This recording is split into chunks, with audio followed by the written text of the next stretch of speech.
Balita mula sa Negros, arestado ng mga kapulisan ang umano'y private hitman ni dating Negros Oriental 3rd District Representative Arnie Teves. Ayon kay Negros Oriental Police Provincial Office NOPO spokesperson, Police Lieutenant Stephen Pulinar, na aresto ng mga miyembro ng Criminal Investigation and Detection Group o CIDG Negros Oriental si Rolando Inday Pinili ng bayan ng Basay, Negros Oriental. Dagdag pa ni Pulinar, nahuli si Pinili sa pagitan ng warrant of arrest dahil sa kasong murder.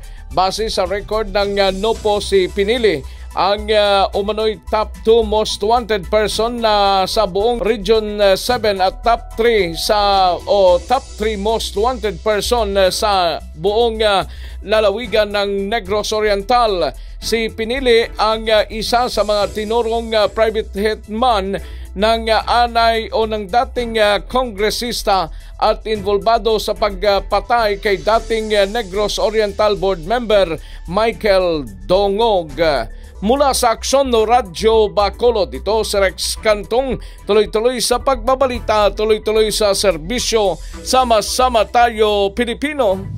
Arestado ang isang wanted person na edad 27 anyos na isang stepfather na may kasong panggagasa na nasa kote ito sa kanyang pinagtataguan sa Sitio Munting Neighborhood, Barangay Atilano, Bagakbatan, alas 10:30 kagabi. Sa ulat ni Police Captain Silvestre Colanza, hepe ng Orion PNP, ang suspect na naaresto ay kinilala na si Reynaldo Cabading alias Dong, 27 anyos, walang trabaho, residente ito ng Barangay Santo Domingo, Orion. Inaresto ito sa bisa ng warrant of arrest na inisyu ni Presiding Judge Family Court Dorina Castro Baltasar ng Branch 2 Balanga City na kinasuhan ito ng kasong statutory rape na may criminal case number 23882. Ayon sa report at sa lisay na rin umano ng biktimang 14 anyos, walang awang ginahasa siya ng mismong live-in partner na kanyang ina na isinagawa umano ang panghahalay sa kanya sa harap mismo ng 3 malilit niyang kapatid. Nang malaman ng suspect na sinampahan siya ng kaso, ay tumakas na ito at nagtago sa Bagak, Bataan. Isang impormasyon ang natanggap ng Orion PNP hinggil sa pinagtataguan nito sa Bagak. Kaya nakipag-ugnayan ang Orion PNP sa Bagak PNP na nagresulta ito ng pagkakaaresto sa naturang suspect. Ang suspect ay Nobel recommended. Mula sa kauna-unahan sa Pilipinas, DCRH, ito si Danny Cumilang. Tuloy-tuloy sa pagbabalita, tuloy-tuloy sa serbisyo. Sama-sama tayo! Hindi na umabot ng buhay sa paggamutan ng 20 anyos na motorcycle rider matapos mabangga ng kasalubong na van sa Urdaneta City.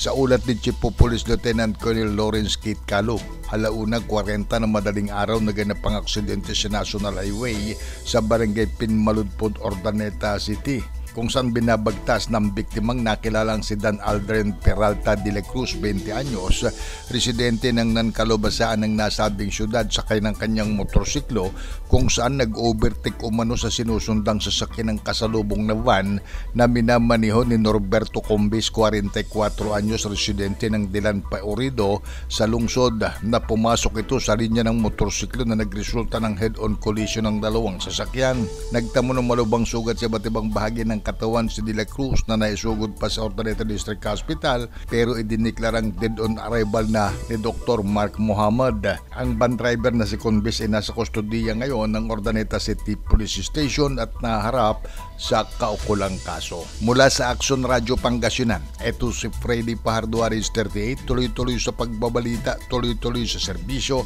sama-sama tayo Pilipino. Hindi naramdaman ang nationwide transport strike ng mga pampaserong jeepney sa lalawigan ng Catanduanes. Sa sitwasyon ng Viraca Port kahapon, naghihintay ng mga pasahero mula sa paparating na barko ang ilang mga drivers biyaheng Viraca-Igmoto at vice versa. Rason ng ilang drivers ay wala mo nang abiso sa kanila ang kanilang mga operators na magtigil pasada. Aniya ng isang driver, papaano naman ang hanap buhay kung titigil sila ng biyahe?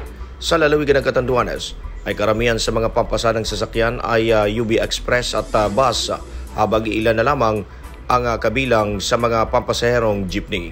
Mula sa MBC Network News, ito si Ray Boton Jr. Tuloy-tuloy sa pagbabalita, tuloy-tuloy sa serbisyo. Sama-sama tayo, Pilipino.